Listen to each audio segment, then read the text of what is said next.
اللہم صلی علی محمد وعلی آل محمد۔ تجلیات نبوت چیپٹر 2، نبوت و رسالت سے سرفرازی، دعوت اور پیش آمدہ مصائب، نبوت کے آثار اور سعادت کی جھلکیاں۔ پچھلے چیپٹر میں جو حالات بیان کیے جا چکے ہیں ان کی وجہ سے آپ صلی اللہ علیہ وآلہ وسلم اور آپ کی قوم کے درمیان فکری اور عملی فاصلہ بڑھتا گیا۔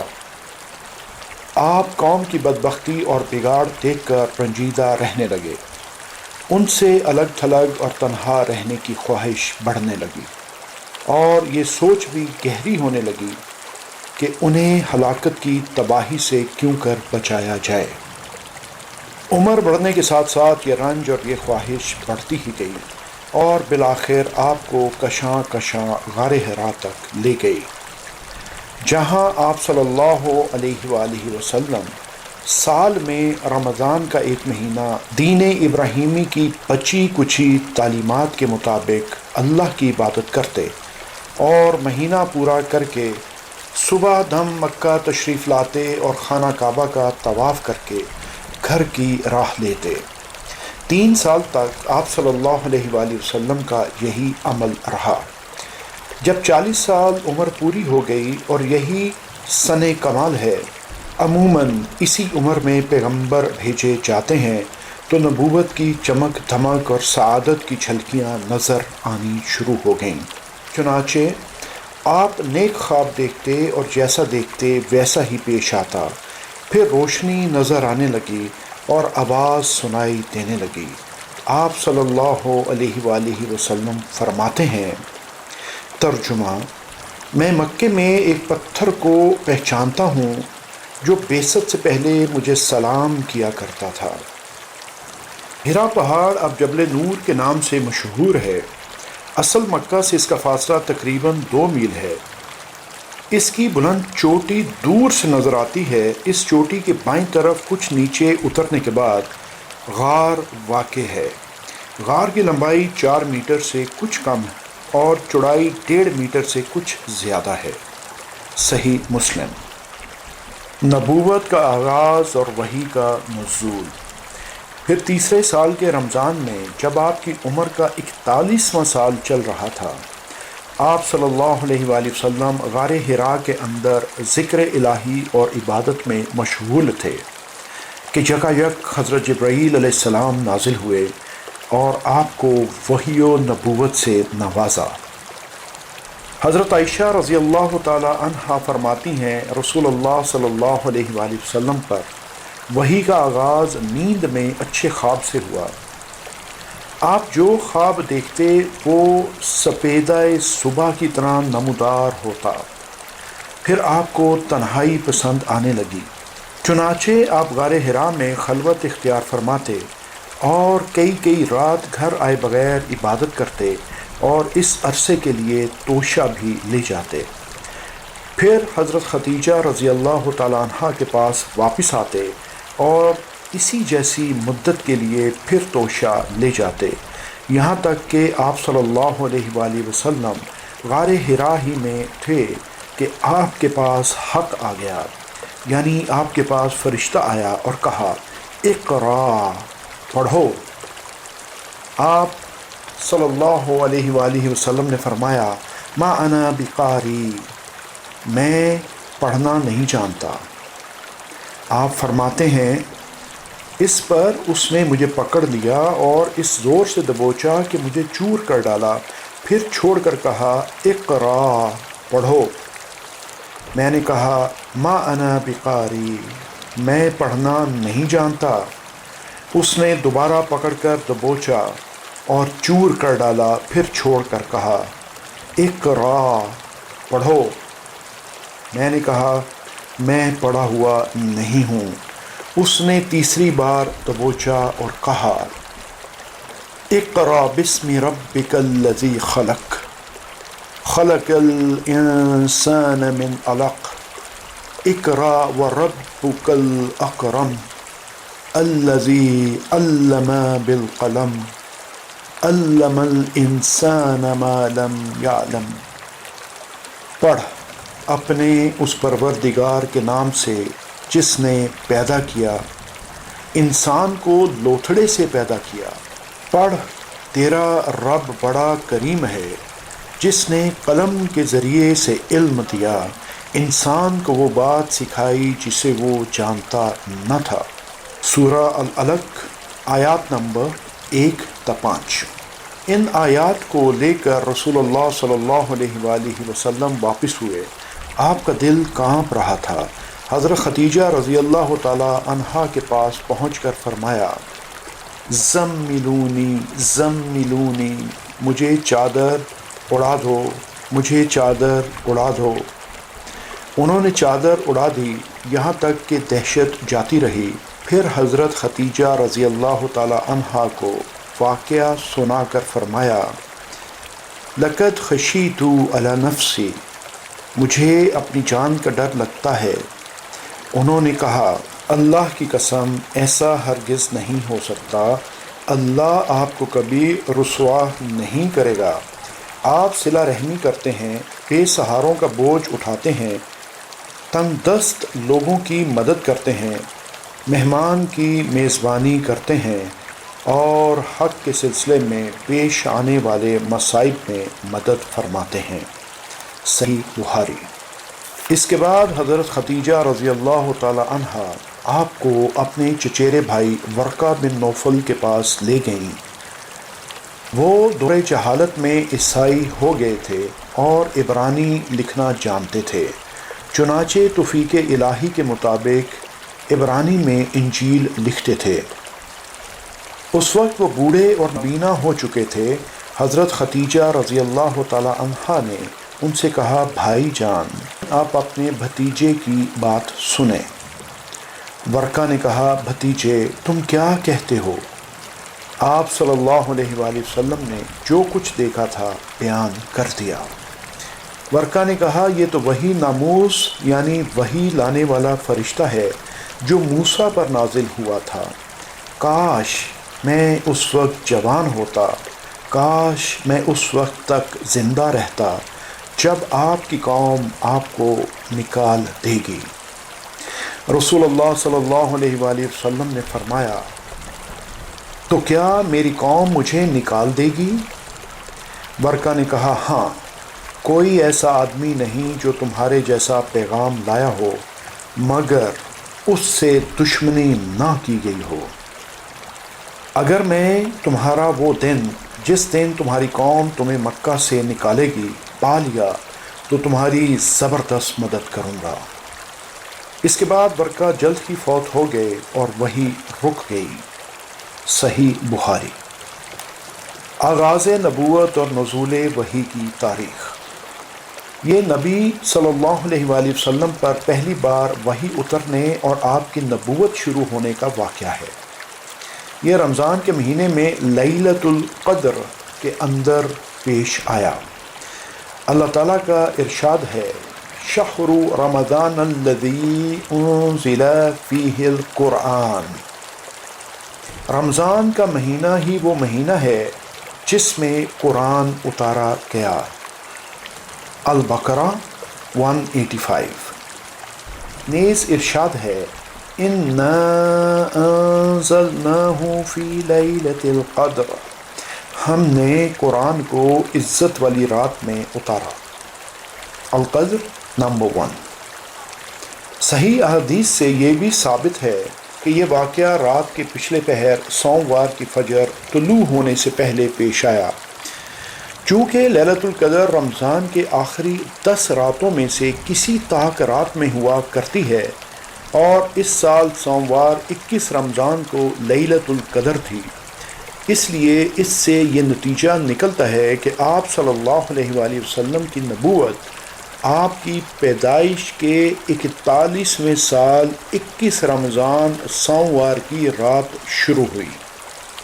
مسند احمد۔ اس روز اگست کی 10 تاریخ تھی اور 610 عیسوی قمری حساب سے اس وقت آپ صلی اللہ علیہ وآلہ وسلم کی عمر 40 سال 6 مہینے 12 دن تھی اور شمسی حساب سے 39 سال 3 مہینے 22 دن۔ لہٰذا آپ کی بعثت 40 سال شمسی کے سرے پر ہوئی۔ صحیح مسلم۔ وحی کی بندش اور دوبارہ نزول۔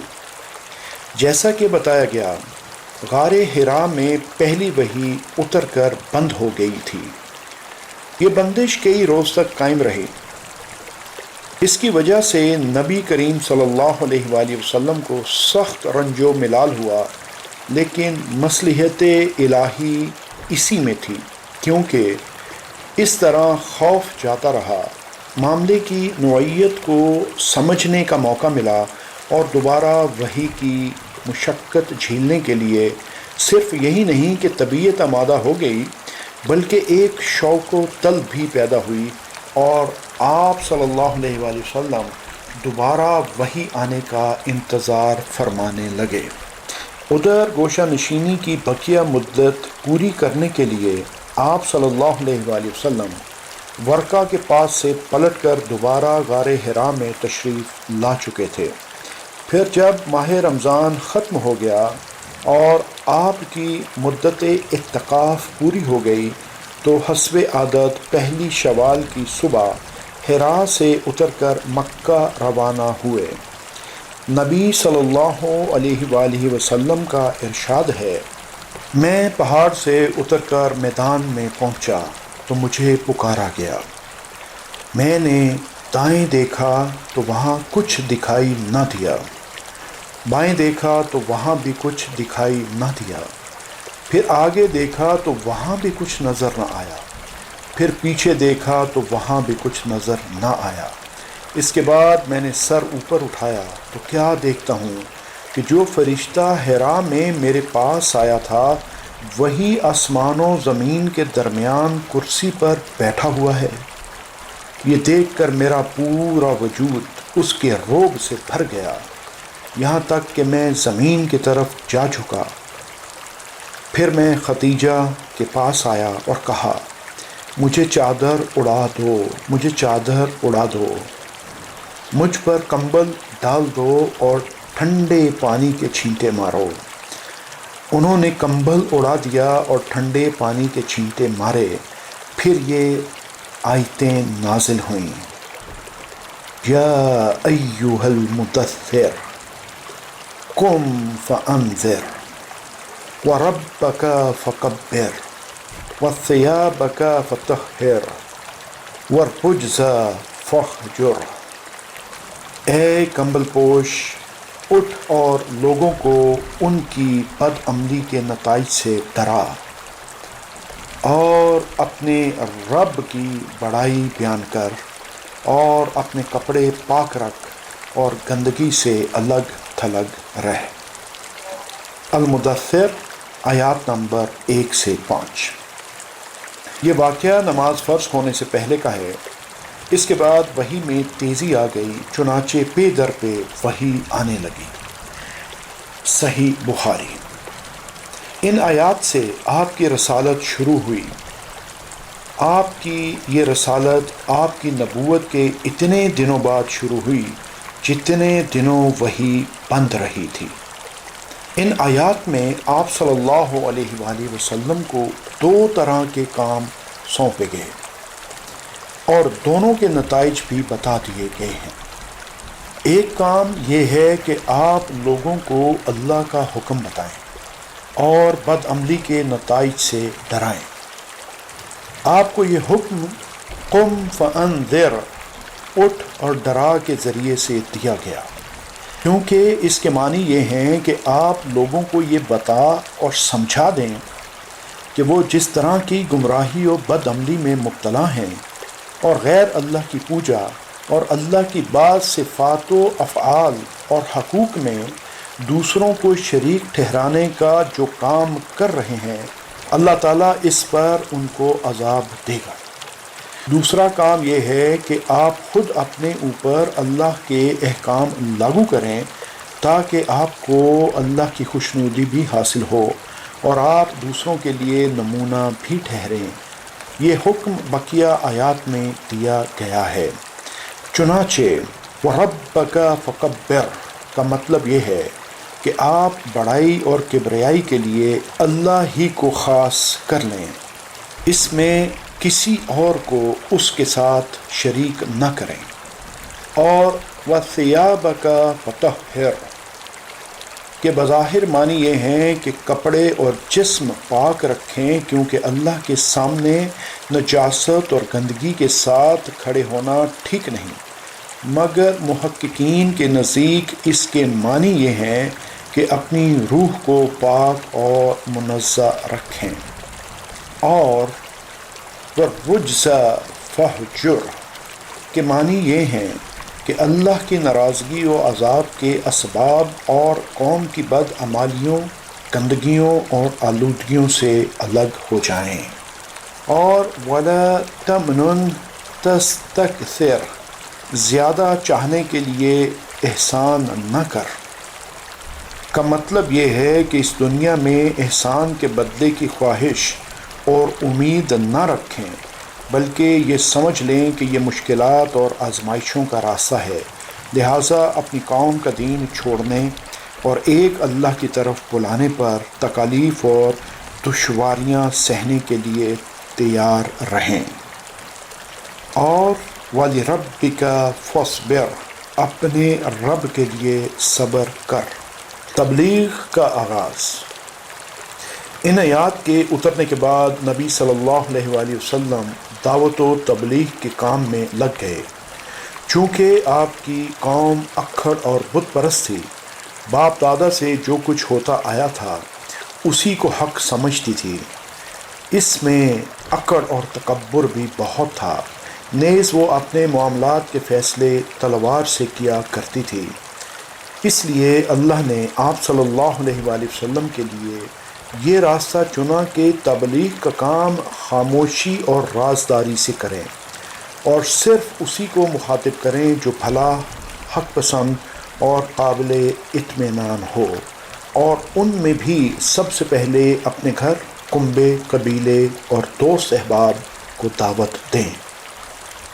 پہلے پہل ایمان لانے والے۔ اس پروگرام کے مطابق نبی صلی اللہ علیہ وآلہ وسلم نے دعوت و تبلیغ شروع کی تو کئی خوش نصیب لوگوں نے اسے لپک کر قبول کیا اور آپ پر ایمان لے آئے۔ ان میں سب سے پہلا نام حضرت خدیجہ رضی اللہ تعالی عنہا کا ہے۔ وہ آپ کی بیوی ہونے کی وجہ سے آپ کے بلند اخلاق اور اعلیٰ کردار کو سب سے اچھی طرح جانتی تھیں۔ انہیں یہ بھی پتہ تھا کہ ایک آخری نبی کی آمد ابھی باقی ہے۔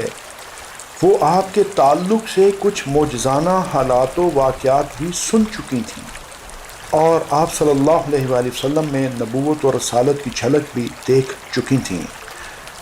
اور ان سب کے علاوہ یہ کہ ورقہ جیسے صاحب علم و بصیرت نے بتایا تھا کہ حرا میں جو فرشتہ آپ کے پاس آیا تھا وہ حضرت جبرائیل علیہ السلام تھے، اور جو کچھ لائے تھے وہ وحی الہی تھی۔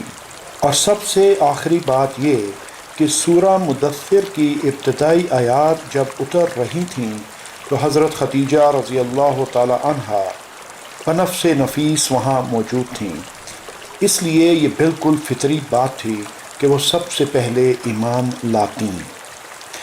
ادھر ان آیات کے اترتے ہی نبی صلی اللہ علیہ وآلہ وسلم اپنے جگری دوست ابو بکر رضی اللہ تعالی عنہ کے پاس گئے اور انہیں اپنی نبوت و رسالت سے آگاہ کرتے ہوئے ایمان لانے کی دعوت دی۔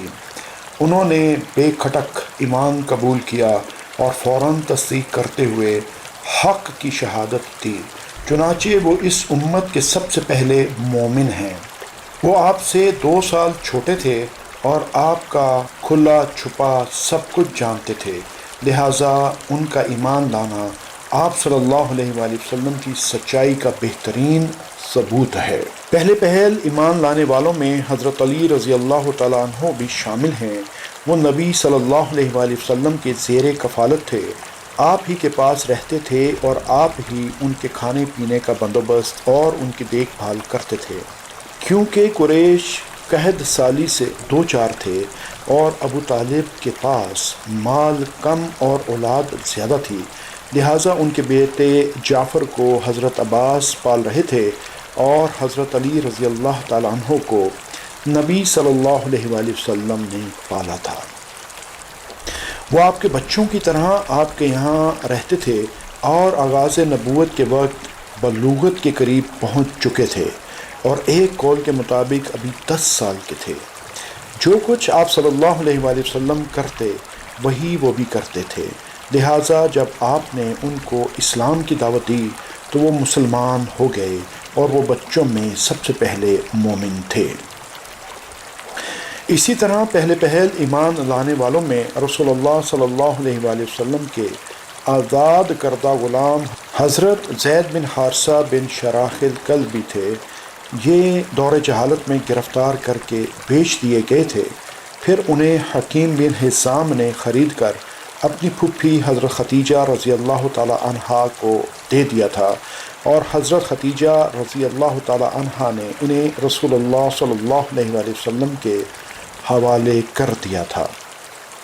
جب ان کے والد اور چچا کو ان کی موجودگی کا علم ہوا تو وہ رسول اللہ صلی اللہ علیہ وآلہ وسلم کے پاس حاضر ہوئے اور عرض کی کہ فدیہ لے کر چھوڑ دیں اور فدیہ لینے میں بھی احسان فرمائیں۔ آپ نے زید کو بلایا اور اختیار دیا کہ چاہے آپ کے پاس رہیں، چاہے والد اور چچا کے ساتھ چلے جائیں۔ انہوں نے آپ کے ساتھ رہنا پسند کیا۔ آپ نے اسی وقت قریش کے مجمع میں جا کر اعلان فرمایا، اشہدوا ان ھذا ابنی وارثا و موروثا، گواہ رہو آج سے زید میرا بیٹا ہے اور میرا وارث، اور میں اس کا وارث ہوں۔ اور اسی دن سے ان کو زید بن محمد کہا جانے لگا۔ والد اور چچا یہ منظر دیکھ کر بخوشی واپس چلے گئے۔ یہ سارا واقعہ نبوت سے پہلے کا ہے۔ اسلام آیا تو اس نے منہ بولے بیٹے کا رواج ختم کر دیا، اور حضرت زید کو زید بن حارثہ کہا جانے لگا۔ یہ چاروں حضرات اس دن ایمان لائے تھے جس دن سورہ مدثر کی ابتدائی آیات نازل ہوئی تھی۔ کہنے والوں نے ان میں سے ہر ایک کے متعلق کہا ہے کہ سب سے پہلے وہی ایمان لائے۔ اس کے بعد حضرت ابو بکر رضی اللہ تعالیٰ عنہ بھی تبلیغ میں سرگرم ہو گئے اور حق رسالت ادا کرنے میں نبی صلی اللہ علیہ وآلہ وسلم کا دایاں بازو بن گئے۔ وہ بڑے پاک دامن، پسندیدہ، نرم مزاج، شریف، دریا دل اور معزز تھے۔ عرب کے انساب و واقعات سب سے زیادہ جانتے تھے۔ ان کے کردار و اخلاق، جود و سخا، علم و فضل، لین دین اور میل جول کی خوبیوں کی وجہ سے ان کے پاس ہر قسم کے لوگوں کی آمد و رفت برابر رہا کرتی تھی۔ اب جس کو وہ بھلا اور بھروسے کے لائق محسوس کرتے اسے اسلام کی دعوت دیتے تھے۔ اس طرح کبائر صحابہ کی ایک جماعت نے ان کے ذریعے سے اسلام قبول کیا، جن میں سر فہرست عثمان بن عفان اموی، زبیر بن عوام اسدی، عبد الرحمن بن عوف زہری، سعد بن ابی وقاص زہری اور طلحہ بن عبید اللہ تیمی رضی اللہ تعالی عنہم کے نام آتے ہیں۔ ان سب کو ابو بکر رضی اللہ تعالی عنہ نے اسلام کی حقیقت سے آگاہ کیا اور انہیں نبی صلی اللہ علیہ وآلہ وسلم کے پاس لے آئے تو ان سب نے اسلام قبول کر لیا۔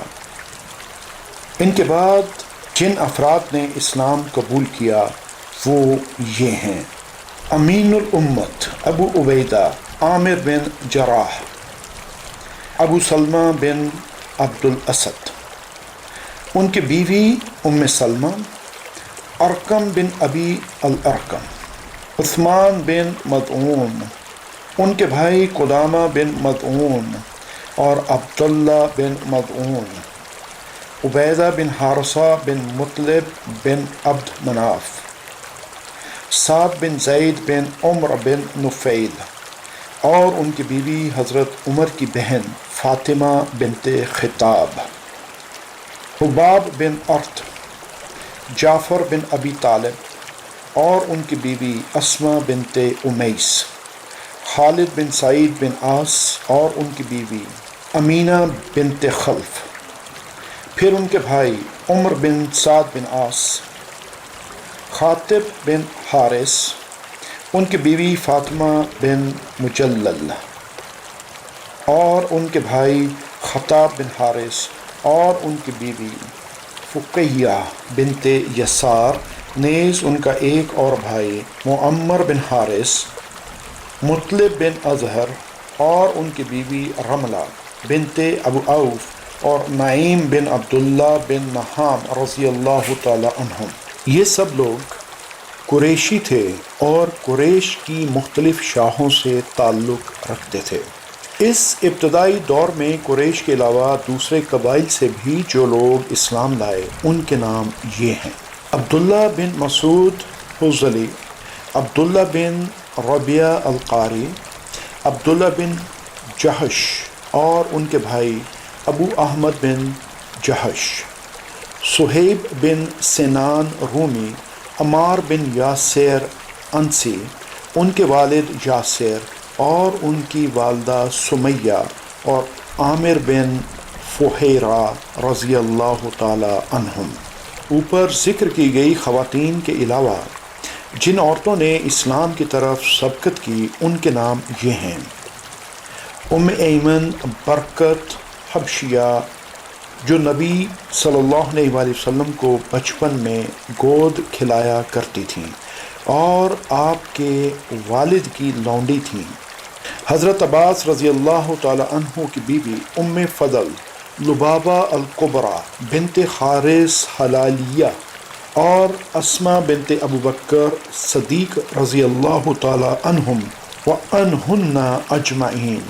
یہ لوگ اور ان کے ساتھ مزید جو لوگ اسلام لائے انہیں سابقون الاولون کہا جاتا ہے۔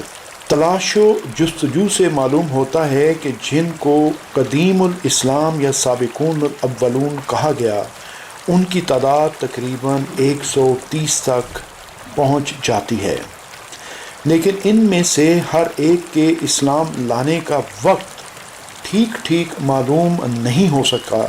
غالباً اس میں ایسے صحابہ بھی ہیں جنہوں نے کھلم کھلا اسلام کی دعوت شروع ہونے کے بعد اسلام قبول کیا تھا۔ اہل ایمان کی عبادت و تربیت، جیسا کہ گزر چکا ہے، سورہ مدثر کی ابتدائی آیات کے بعد وحی پہ در پہ آتی رہی۔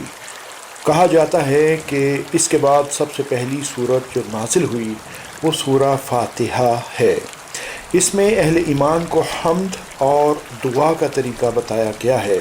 اللہ کی ہستی کی چند جامع صفات بیان کر کے اس کا ٹھیک تصور دیا گیا ہے اور یہ بھی سمجھایا گیا ہے کہ اس دنیا میں اچھے یا برے جیسے کام کرو گے ٹھیک ویسا ہی نتیجہ اور بدلہ پاؤ گے، اور یہ بدلہ آگے ایک دوسری دنیا میں ملے گا۔ اس کے علاوہ کامیابی اور سعادت کے راستے کی پہچان بھی بتائی گئی ہے۔ اس طرح دین حق کا سارا محاصل اس صورت کے چند سادے بولوں میں آ گیا ہے، اور حمد و دعا کی شکل میں بندے کو اس کی تعلیم دی گئی ہے۔ کہا جاتا ہے کہ رسالت شروع ہونے کے بعد سب سے پہلے جو حکم دیا گیا وہ نماز کا حکم تھا۔ حضرت جبرائیل علیہ السلام نے تشریف لا کر نماز اور وضو کا طریقہ بتایا اور صبح و شام 2 رکعت نماز پڑھنے کا حکم دیا۔ ابن ماجہ۔ یوں مکمل طہارت اہل ایمان کی علامت ٹھہری۔ وضو کو نماز کی شرط قرار دیا گیا۔ سورہ فاتحہ نماز کی اصل اور حمد و تسبیح نماز کے وظائف قرار پائے۔ اب نماز ہی اہل ایمان کی اصل عبادت تھی جو انہیں قائم کرنی تھی۔ اس کے لیے وہ نظروں سے دور جگہوں کا انتخاب کرتے اور کبھی کبھی وادیوں اور گھاٹیوں میں بھی چلے جاتے تھے۔ اسلام کے ابتدائی دنوں میں نماز کے علاوہ کسی عبادت یا امر و نہی کا پتہ نہیں چلتا۔ وہی آتی تھی توحید کے مختلف گوشوں کو بیان کرتی تھی۔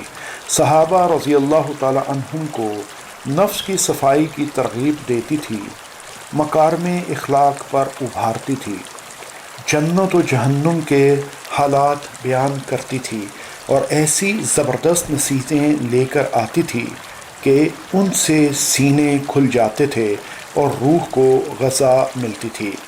ادھر رسول اللہ صلی اللہ علیہ وآلہ وسلم بھی کتاب و حکمت کی تعلیم کے ذریعے سے صحابہ کرام رضی اللہ تعالیٰ عنہم کو یکجا کرتے، انہیں دلوں کی صفائی، اخلاق کی پاکیزگی، معاملات کی سچائی اور نفس کی عفت کی تربیت دیتے، تاریکیوں سے نکال کر روشنی میں لاتے، صحیح راستہ بتاتے اور اللہ کے دین کو مضبوطی سے پکڑنے، اس کی رسی کو اچھی طرح تھامنے اور اس کے معاملے میں ثابت قدم رہنے کی تلقین فرماتے تھے۔